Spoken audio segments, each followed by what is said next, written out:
princípio fundamental. O princípio fundamental, a gente colocou alemão. Colocou alemão. Porque, na verdade, o que você pensa é o seguinte: quais são os acoplamentos renormalizáveis que eu tenho em 4 dimensões? Então, são acoplamentos de Gauge, acoplamento Φ4 escalar a 4ª potência e Fermi escalar, ou seja, acoplamento de Yukawa. Então, o que você diz é: eu posso introduzir acoplamentos de Yukawa que sejam invariantes de Gauge e que são compatíveis com a renormalizabilidade. Então, você tem o direito de colocar, porque quando você quer escrever um modelo de Gauge, você tem que escrever o modelo mais geral possível, compatível com todas as simetrias. Tudo bem. Agora, vamos dizer, você está querendo colocar, questionar, tudo bem, mas a massa vem do acoplamento de Yukawa. E o acoplamento de Yukawa é o acoplamento que eu coloco à mão. Mas se você pensar bem, o acoplamento de Gauge também eu coloco à mão quando decido que a simetria se tornou local. Mas pelo menos, pelo menos o que você ganha com isso é que você recebe a massa do Fermi como função do acoplamento. Nesse sentido que vamos dizer, é o lado positivo da coisa. Mas o lado arbitrário mas por que acoplamento de Yukawa? Esses acoplamentos de Yukawa, eles caem do céu, eu posso colocar, me justifico pela renormalizabilidade, mas será que eu poderia buscar uma física mais fundamental que me dê esses acoplamentos de Yukawa? A resposta é sim. A teoria de cordas, quando você faz mecanismos de compactificação de teoria de cordas em 10 dimensões para 4 dimensões, você tem toda uma área de pesquisa que se chama espaços de calabial, e esses chamados orbifolds, que te mostram como você vai gerar os acoplamentos de Yukawa em 4 dimensões. Então você hoje, através da teoria de cordas, você tem uma descrição, ou vamos dizer, uma origem mais fundamental para aquilo que é o acoplamento de Yukawa do modelo padrão, tá certo? A pergunta é bem colocada, porque a gente está, a esse ponto, a gente está querendo ser o mais fundamental possível. A gente está querendo saber, mas isso é colocado à mão, ou isso é realmente uma coisa, é algo bem fundamental? Então, a massa dos ferros não é colocada à mão. A massa vem do acoplamento de Yukawa, mas o acoplamento de Yukawa é colocado à mão. Por quê? Porque ele é um acoplamento renormalizável e a simetria de Gauge, eu consigo escrever acoplamento renormalizável no modelo padrão envolvendo rings e os ferros. Tá certo? Essa que é claro, não sei. Bom, então a gente parte, desses autoestados de Gauge. Aí tá, a simetria ficou local. Beleza, a simetria ficou local. Simetria ficou local. Aí a gente vai e coloca aqui as derivadas covariantes. A gente agora está gerando os acoplamentos de Gauge, como a gente já trabalhou, os acoplamentos de Gauge, para o setor de quarks autoestados de Gauge. Então a gente agora está voltando, só para reconstituir, depois que a gente chega a esse quadro aqui de redefinições, a gente agora tem que voltar. Já que os quarks físicos são esses autoestados de massa, então eu tenho que rever os meus acoplamentos também em termos dos autoestados de massa. Esses são os quarks que vão ficar e que vão participar dos processos físicos, tá certo? Muitas vezes, na literatura, vocês só vão ouvir também falar, da seguinte, tem uma notação, ao invés de falar de quark autoestado de Gauge, quark autoestado de massa, tem sobretudo o pessoal da física hadrônica, o pessoal usa mais valence quarks, quarks de valência e current quarks, quarks correntes. Então, essa notação é paralela, quer dizer, os quarks correntes são os quarks autoestado de Gauge. E os quarks de valência são para nós, quer dizer, na nossa notação, esses aqui são os autoestados de massa.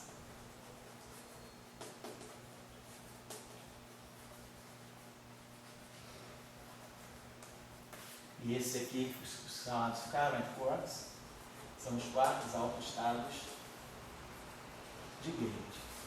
A notação também tem a sua razão de ser. Claro, tem que falar de autoestado de massa e autoestado de Gauge, fica muito mais imediato, a gente sabe que a gente vê as simetrias, introduz as cargas por aqui e vê as massas aqui. Mas justamente as cargas estão ligadas às correntes. Quer dizer, quando a gente tira a simetria do problema e tira a corrente de Netze, a corrente fermiônica, a gente na verdade tira, escreve os lagrangianos invariantes usando os quarks autoestados de Gauge. E é a partir deles que a gente tira as correntes de quark.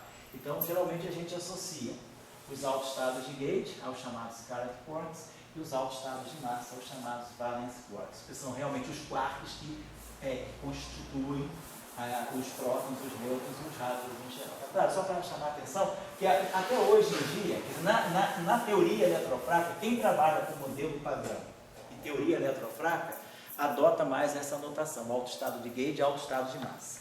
Quem trabalha com física de hadrons, em geral o pessoal que trabalha com modelo de quarks, né? Esse pessoal que faz física hadrônica usa mais a notação valência e current, corrente. Só para lembrar vocês. Paulo passou rápido hoje. Desculpa aí. Eu pensava que fosse agora. Estou com a cabeça numa coisa que fosse 6h30, mas a gente começou 6h05, né? Então aí já está certo. Mas eu vou até só 8 horas, eu não vou passar do tempo, tá? Bom, então, o que a gente está colocando é isso. A gente já descobriu os quarks autoestados de massa e agora a gente tem que reescrever todo o modelo em termos dos quarks autoestados de massa. Então, vamos só nos lembrar aqui como é que ficou esse setor aqui por causa das interações. A gente ficou assim, né? Quando a gente escreveu, deixa eu botar aqui, escrevemos isso aqui assim. Então, isso aqui ficou quark elétrico. Então, isso aqui vai ser, deixa eu só me lembrar aqui como é que era. Nossa, a notação, então ficou assim. Aqui é tudo A, né? Eu não tenho o AB, quer dizer, a distinção entre famílias, ela aparece no acoplamento de um K. O acoplamento de gauge, ele é diagonal. É o mesmo quark, quer dizer, aqui é dentro da família. É como se fosse AA. Quer dizer, o acoplamento de gauge não mistura as famílias. Quem mistura a família é o acoplamento de Yukawa. E é daí que sai a massa. Então, nos acoplamentos de gauge, a gente tem tudo diagonal, mas claro, agora eu vou ter que passar tudo para a linha. Então vamos escrever aqui o seguinte, aqui eu tenho P, depois eu boto o índice no final, P left barrado, N left barrado, só para a gente relembrar aqui. Aí aqui a gente tem I, gama, mi, aí aqui a gente botou o acoplamento, né? Vamos botar a derivada covariante. Deixa eu voltar aqui só para a gente refazer. Vamos lembrar da derivada covariante, dmi, e aí aqui nós temos mais I, G. Aí os campos de gauge a gente chamava de dmi, dmi-A. E aí nós temos os geradores de SO2, sigma A sobre 2, e aí isso aqui atuando em quelect. Depois, se eu me lembro bem, a parte neutra ficava menos o quarto, né? Que é o quarto superior que encarga 2/3, o autoestado dele é meio, mais y sobre 2. Então ficava 4/3 menos 1, que é 1/3, né? É 1/3. Então aqui ficava a carga, então aqui mais 1/3, que é a carga, né? A carga y, né? Vocês lembram? 2/3 e a carga do quarto P, a carga do quarto superior. Ele está na parte superior, então o uso spin fraco dele é meio, e a hipercarga dele y. Então isso aqui vai ficar 1 para cá 4/3, né? Igual a 1 mais y, então y é 4/3 menos 1. E aí o quarto inferior também é o quarto N, né? O quarto P, left, N left. O quarto inferior tem carga menos 1/3. Mas aqui é menos 1 meio. Então fica menos 2/3 mais 1, que dá 1/3, tá certo? Então é 1/3. 1/3 aqui é a carga hipercarga. Aí aqui vem o I, G', e aqui o campo de gauge, o Y. E aqui o quark elétrico. Só para lembrar. Então vamos só lembrar dessa. Então vou botar aqui esse tapulinho sobre 2 aqui.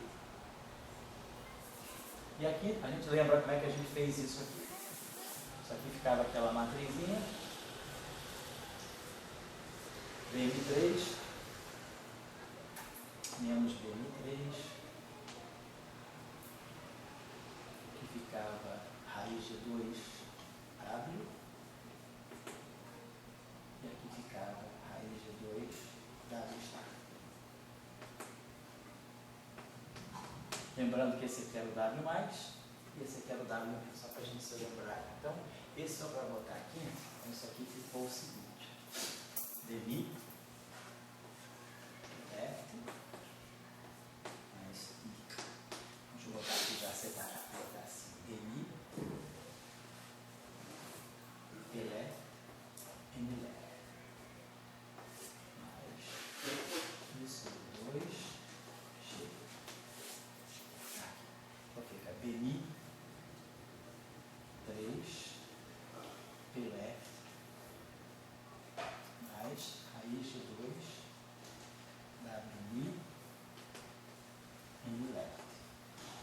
E aqui em cima fica raiz de 2 W' estar.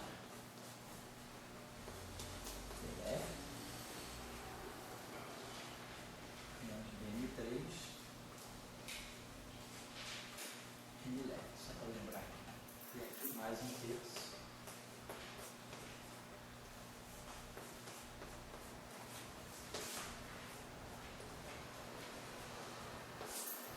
Vamos lá. Então, só para lembrar aqui, então a gente aqui vai ter esse termo aqui, aí claro, tudo isso aqui tendo T left barrado, N left barrado e gama mi.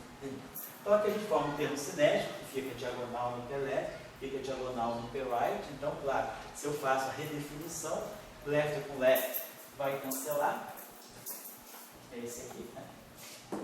E o right com right. E o left com left daqui vai cancelar também. Tá certo? Então, o termo cinético continua em diagonal. Vamos ver agora. Eu vou poder pegar esse termo aqui, vai ficar T left barrado, né? Então, eu vou ter isso aqui, T left barrado, I gama mi dele T left. Esse cara, aí eu vou ter T left barrado, BM3 T left. Então, esse termo aqui também é em diagonal. O que é interessante a gente observar aqui, que o acoplamento com a corrente carregada, com o bóson carregado, é que vai misturar o N com o F, com o P. E aí eu vou ter uma mistura de matriz N com matriz P. E aí essas matrizes não se cancelam. Então deixa eu só separar aqui. Então esse acoplamento aqui vai ficar P left barrado e gama mi. P left barrado e gama mi. Isso aqui 2G, plá, plá. E depois esse aqui também não vai misturar. Então o acoplamento que mistura, vou separar aqui, nós vamos ter que olhar nos acoplamentos de gate, aqueles que misturam. Ih, caramba, isso aqui eu posso pagar. Então vamos olhar. Tá clara a questão. Por quê? Eu tenho que reescrever tudo isso agora em função de linha, de campos, os campos autoestados de massa. Mas aí, claro, tem essas redefinições. Os termos que são diagonais, né, nos mesmos objetos, left, left, né, porque aqui na verdade é P left A, P left A. Aqui vai ser P left A, N left A, mas aí eu estou misturando uma matriz com outra matriz. Então, nos termos que são diagonais, não vai ter problema, porque as matrizes unitárias que vão entrar são as mesmas. Vai entrar essa com o dagger dessa, vai cancelar. Vai entrar essa com o dagger dessa, vai cancelar. Os termos que não são diagonais vão ser justamente esse termo aqui é diagonal, então o acoplamento neutro, ele não percebe as duas matrizes, mas o acoplamento carregado sim. Então vamos ver esse acoplamento. Vamos esquecer o raiz de 2, o I, o isso, vamos esquecer o raiz de 2, o 2 não importa. Eu vou ter G, esse I vai cancelar, basicamente a gente vai ter a constante de acoplamento de gate. Aí vamos ter P left barrado, gama mi, que vem daqui, pegando o N left e dando o WI. Então esse WI aqui é o WI+. Então de fato essa corrente aqui, esse cara tem carga 2/3, esse cara aqui tem carga, então 2/3, menos 2/3, menos 2/3 com menos 1/3, menos 1, menos 1 mais 1, 0. Então essa é a corrente carregada que mistura left com right. Agora, depois, esse termo aqui, left barrado, vai pegar esse aí. Com os acoplamentos neutros, eles não misturam o quarto superior com o quarto inferior, justamente porque os acoplamentos são neutros. Eu preciso ter um acoplamento carregado para misturar os quartos de cargas diferentes para poder ter uma troca de um bóson carregado. Agora, o quark N é a mesma coisa. Esse termo com esse é diagonal. Esse termo com esse aqui é diagonal. Então vai sobrar o termo oposto, que é o termo complexo conjugado dele. Vai ficar N left barrado, gama mi, P left, W mi está, que é o lado do mi dentro. Então basta a gente olhar para esse acoplamento aqui. Então, a gente já faz uma primeira ideia aí. Os acoplamentos neutros, eles não sentem a questão da mudança, né, de quark alto estado de gate para quark alto estado de massa, porque os termos já são diagonais e aí as matrizes unitárias que vão aparecer vão se cancelar porque elas são unitárias, mas esse termo aqui não. Então, aqui, quando a gente passar para a linha, então a gente vai ter aqui G. Porque isso tudo agora é só reconstituir o índice. Lembrar que aqui é A e aqui é A. É uma família. Porque os acoplamentos de rede, eles não mudam a família. Ele mistura até o quarto superior com o inferior, mas não muda a família. Tudo na mesma família primeira, família segunda, família terceira. Então, esse aqui é o produto escalar. Então, a matriz que vai aparecer aqui. Então, quando eu passar por linha, né, eu vou escrever isso aqui como sendo quem é P left. P left, então, deixa eu só para lembrar aqui. Vamos botar aqui. Esse PL aqui, ele vai ser o L dagger, o P, L dagger, P, left linha. Então, tá aqui. E a mesma coisa aqui. Quem é o meu quarto inferior left? Meu quarto inferior left é esse aqui. É o N left dagger NL. Então agora eu vou trazer isso aqui para cá. Isso vai ficar G. Bom, questão de acompanhamento de vídeo a gente pode até esquecer por enquanto. Então vai ficar PL barra. Vai ficar P left linha barrado. Esse barrado aqui ele tem um dagger, né? Quer dizer, eu vou estar fazendo dagger também no espaço dos sabores, né? No A, B e C. Então aqui vai aparecer U left P. Aí aqui, gama mi, essa matriz gama mi comuta. Então eu posso botar a primeira matriz gama mi aqui e juntar as duas matrizes aqui. Vai ficar U, P, left. Aqui vai sair o dagger. E aqui vai aparecer U, left, N, dagger, N, left. Então, aqui, né, nós vamos ter essa matriz aqui. Então a gente pode pensar, pessoal, a gente vai na verdade juntar essa. Então na verdade a gente vai ver que os acoplamentos de gate carregados, a corrente carregada, ela ainda vai juntar esses dois objetos aqui. Então isso aqui é uma matriz unitária. Isso aqui é uma matriz unitária. Todas elas são isoladamente unitárias. Quer dizer, se essa matriz é unitária, o inverso de uma dagger, quer dizer, o dagger de uma matriz unitária, o inverso dela também é unitário. Então o produto de duas matrizes unitárias é unitário. Então deixa eu apagar isso aqui é P, depois a gente vai trabalhar isso aqui. Posso deixar isso aqui para a próxima aula. Só terminar aqui.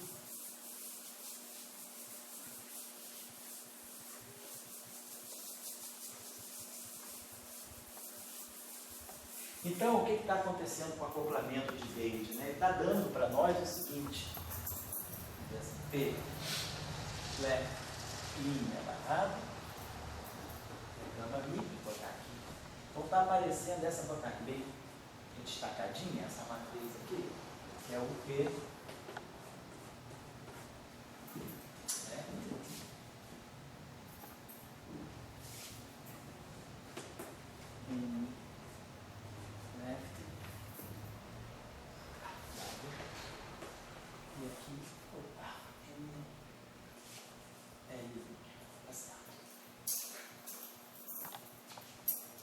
então a gente já está sabendo que vai aparecer nos acoplamentos, né, essa matriz aqui. Quando eu for olhar, quer dizer, se a gente for olhar isso, a gente olhou o setor left. Se a gente for olhar o setor right, ele é singlet do grupo de gate. Então, os bósons carregados não vão estar aqui. Tá? E aqui a mesma coisa, esse cara aqui é singlet do grupo de gate, né? Então aqui, nesse acoplamento, aqui eu só tenho acoplamento neutro, então aqui eu nunca vou misturar o quarto superior com o quarto inferior. Então a coisa fica aqui, quer dizer, eu vou ter basicamente essa matriz aqui. Então, nós temos vendo então que aparece essa matriz unitária aqui nos acoplamentos. Aqui a minha questão de acoplamento aqui é G. Mas aqui, essa matriz aqui é uma unitária. Uma matriz unitária 3x3. Então, a matriz unitária 3x3 é uma matriz de U3. Essa matriz aqui é uma matriz U3. Então, toda a matriz unitária 3x3, então esse grupo aqui, ele contém SO3, quer dizer, se as matrizes são unitárias 3x3, claro que se eu pegar matrizes unitárias que são complexas, torná-la, pegar o subespaço, né, o subconjunto das matrizes reais 3 por 3, o que é unitário vira ortogonal, porque aí, se eu pegar só o setor real, eu perco o conjugado complexo. Então, o que é unitário vira ortogonal. Então, é claro que no conjunto das matrizes, quer dizer, uma matriz do 3,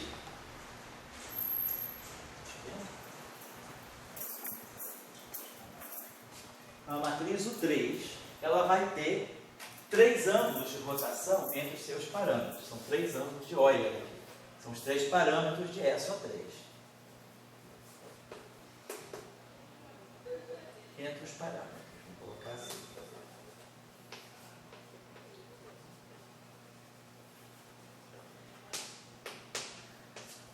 E aí sobram 6 outros parâmetros, que são fases. Deixa eu só motivar isso aqui. Isso aqui também é um teorema importante das matrizes, o N. Se a gente pegar o grupo, o N, que é o grupo de matrizes N por N unitárias, né? Então, esse grupo aqui contém N2 parâmetros complexos. Portanto, né, vai conter 2N2 N2 parâmetros complexos, vai ser 2N. Só que a condição de unitariedade, a condição de unitariedade já me reduz para N2 parâmetros reais. Só que desses N2 parâmetros reais, eu vou ter SON aqui. SON tem N-1 parâmetros angulares. Então, desses N2 aqui, eu vou ter N-1 parâmetros angulares que vem de SON. E me sobram aqui vai me sobrar o número de fases que essa matriz tem. Então, eu vou ter N2 menos N2 sobre 2 mais N sobre 2. Então, N2 então, vai ficar N2 sobre 2. Então, fica N2 mais N sobre 2. Então, dá N mais 1 sobre 2. Então, número de fases, né? Saindo N mais 1 sobre 2. Então, se a matriz é o 3, ela deveria ter 3 ângulos, né? E aí a 3 vezes 14 por 2, 6, tem 6 faces. Se a matriz é S, o 2 vezes 3, 6 por 2, 3. É que é uma matriz do 2, deixa eu falar, isso aqui a gente já viu. Isso aqui também, deixa eu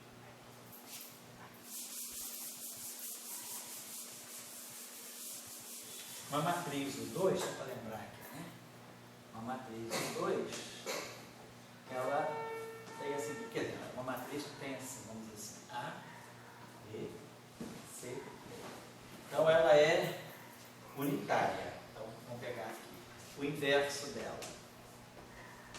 Então a matriz inversa, né, dividir pelo determinante, 1 sobre AD menos BC. E aí aqui eu vou ter D menos B menos C. Não é isso? AD menos BC menos AD menos BC menos C menos BC menos BC menos AD. Então essa matriz aqui é o inverso daquela. Mas ao mesmo tempo, essa matriz, ela é, se ela é inversa, ela tem que ser a conjugada hermitiana. Então, isso aqui, o conjugado hermitiano dessa matriz aqui, o 2 é A estar, C estar, B estar, D estar. É isso que transpõe e conjuga. Então, essa matriz aqui é inversa dessa, porque essa matriz aqui é unitária, mas essa matriz é a sua inversa. Então, isso aqui impõe, né, essa relação entre os parâmetros, né?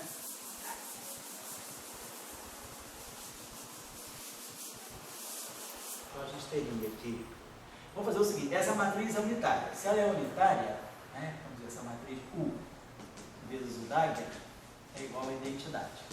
Então, o determinante disso aqui é o determinante desse e o determinante desse. Tá? Então, o módulo do determinante de U é igual a 1.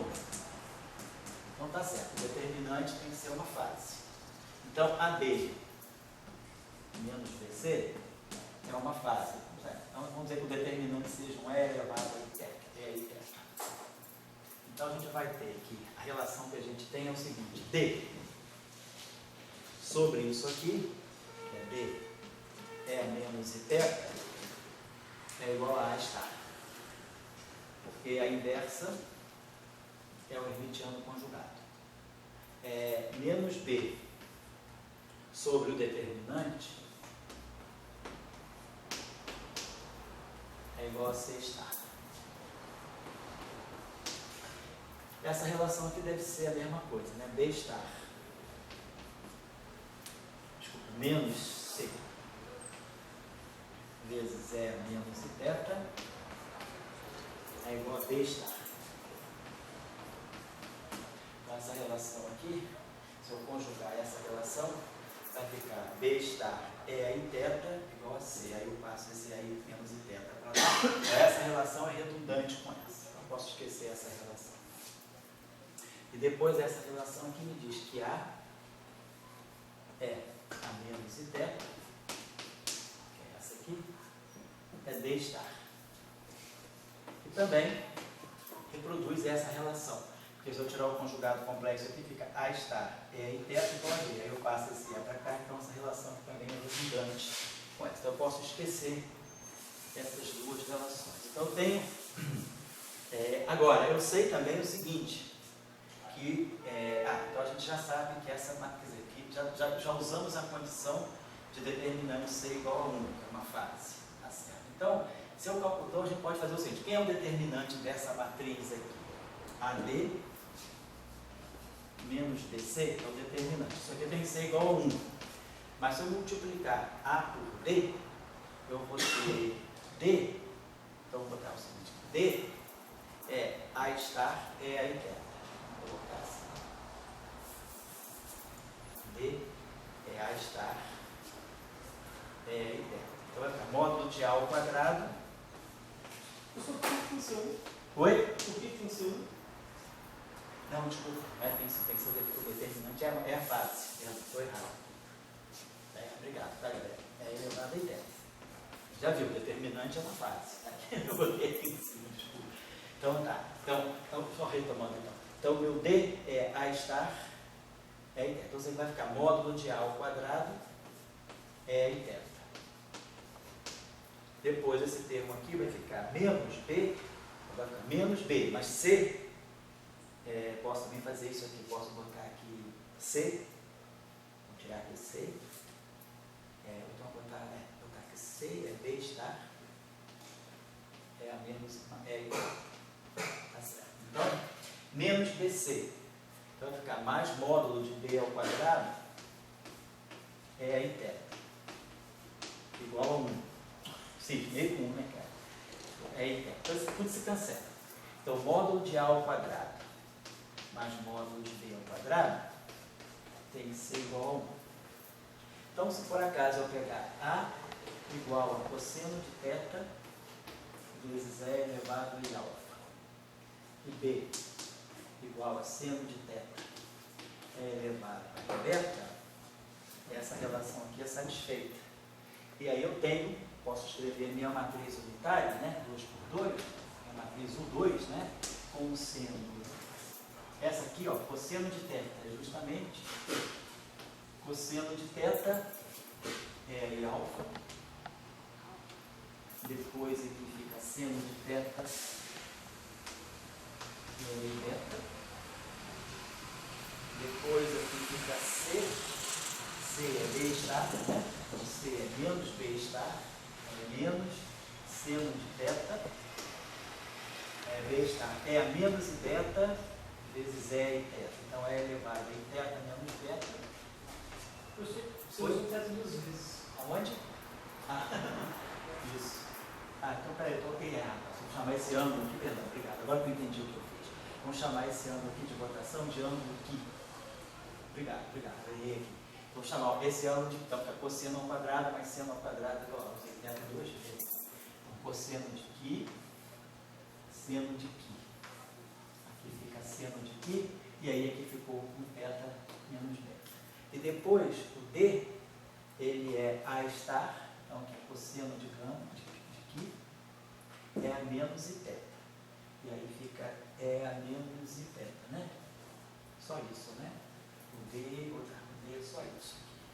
É porque está certo, menos θ. Então, no fundo, a gente está mostrando que essa matriz, ela depende de um ângulo e 3 fases, né? Alfa, beta e gama. Então é isso que está acontecendo. Quer dizer, uma matriz U2, ela pode sempre ser escrita em termos de um ângulo e 3 fases. A generalização para o N é isso aqui. São N menos 1 sobre 2 ângulos, que são os ângulos que vêm do SON que mora aí dentro, como subgrupo, e o número de fases, né? Então, no caso de U3, sobram para nós 6 pessoas. Eu só fiz no caso de U2, quem quiser fazer essa tarefa infame, no caso de S3, é só mais longa, mas aí vocês vão mostrar que, usando as relações de recorrência que vem da relação entre o hermitiano conjugado e a inversa, vocês vão amarrando as 6 fases. Então, é só para lembrar isso, é só um exercício simples aí. Então, estou parando por aqui, nós chegamos a uma relação interessante, que desses acoplamentos de gate, essas matrizes aqui, elas vão jogar fases aqui. Então, essa constante de acoplamento de gate aqui, ela é perfeita, ela é real. Só que ela vai estar sendo multiplicada por parâmetros reais que tem aqui dentro, 3 anos, mas tem 6 fases. A pergunta é, a fase num acoplamento, né, quer dizer, ela quebra, ela faz um problema sério. Vou pegar uma coisa assim, psi barrado, gama mi, psi, a mi. Ou vou botar aqui um campo, vou botar aqui um campo a mi. Não estou dizendo que é o fóton, não, estou só dizendo que é um campo vetorial. Tem uma constante de acoplamento aqui. Mas digamos que essa constante de acoplamento aqui tem essa fase.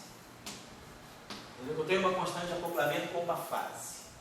Então, se eu fizer uma transformação de paridade, não tem problema. A paridade é uma transformação linear, a paridade no espaço, isso aqui vai me dar um gama 0 Dagger, gama mi, se eu fizer a transformação de fase, vai ficar gama 0 barrado, que é gama 0, gama mi, né? Então, isso. Então, esse parâmetro, isso aqui, quer dizer, quando eu fizer uma transformação de paridade, eu tenho o A0 é invariante, e aí aqui a matriz gama 0, vai dar gama 0, né? Então isso aqui, aí a parte espacial vai ter gama 0, gama 0, anticomuta, mas aqui é um menos i. Então isso aqui é invariante de paridade, mas se nós fizermos uma transformação de conjugação de carga, isso aqui vai virar psi c barrado,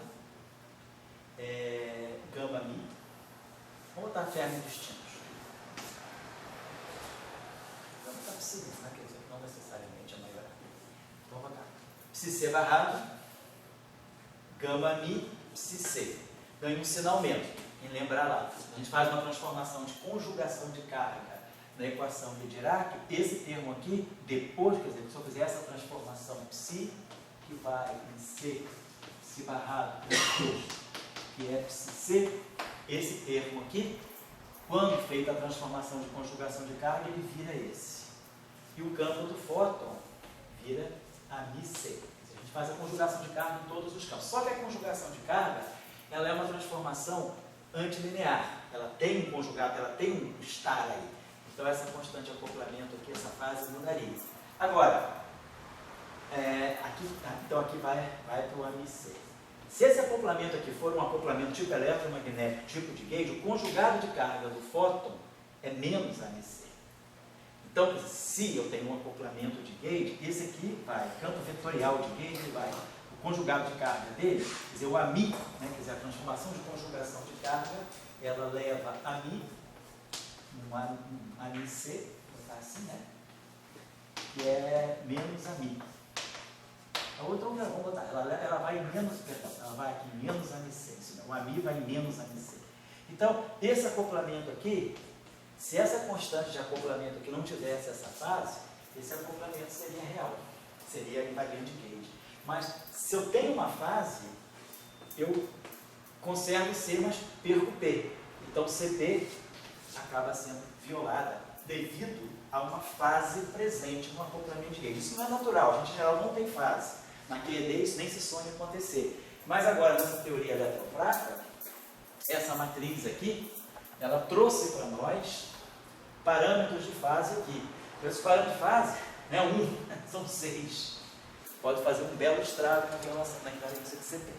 Então, na próxima aula a gente vai ver que só um sobrevive. Na verdade, a gente pode fazer novas redefinições de campo e absorver 5 fases entre os 6 campos, eu posso, desses 6 campos, engolir 5 fases. Vai sobrar uma fase só. Mas essa uma fase que sobra é a fase que vai violar a CP. Então, essa matriz aqui vai dar origem à matriz de Kabir-Kobayashi-Mascal. Então, a matriz de Kabir-Kobayashi-Mascal, a matriz CKM, ela aparece justamente, explicitamente, no acoplamento de gate com a corrente, da corrente carregada. Da corrente carregada com o W+. E, obviamente, também com o W-. Então, isso aqui vai aparecer como W+. Esse acoplamento aqui. Então, é nas correntes carregadas que a matriz de CKM vai fazer a sua aparição. Nós vamos mostrar que essa matriz pode ser escrita em termos de um ângulo e 6 fases, mas as 6 fases, 3 ângulos e 6 fases. Das 6 fases, 5 vão desaparecer. Então, no final do dia, a matriz de CKM ela vai ter 3 ângulos e uma fase. E é essa fase aqui que vai fazer esse desastre, que vai fazer a violação do CP. Está claro o conceito? Depois tem muita coisa no detalhe. Eu queria que vocês entendessem a ideia, porque o cara que ouve um seminário, ele sabe por que isso está acontecendo. Reproduzir o cálculo é fácil, é só fazer isso aí. Agora, o que não é tão trivial é mostrar para vocês como essas fases podem ser absorvidas na redefinição dos campos. Então, na aula que vem a gente começa. Quinta-feira, se Deus quiser, né? A gente então parte daqui. Né? Se alguém puder, se alguém copiou a aula, se puder, se não vier, tira uma fotografia e manda para mim, para eu não ter que chegar aqui, a gente já partir daqui, tá certo? Obrigado, então, gente. Então, só por isso. 6 horas, né? 6 horas, se Deus quiser.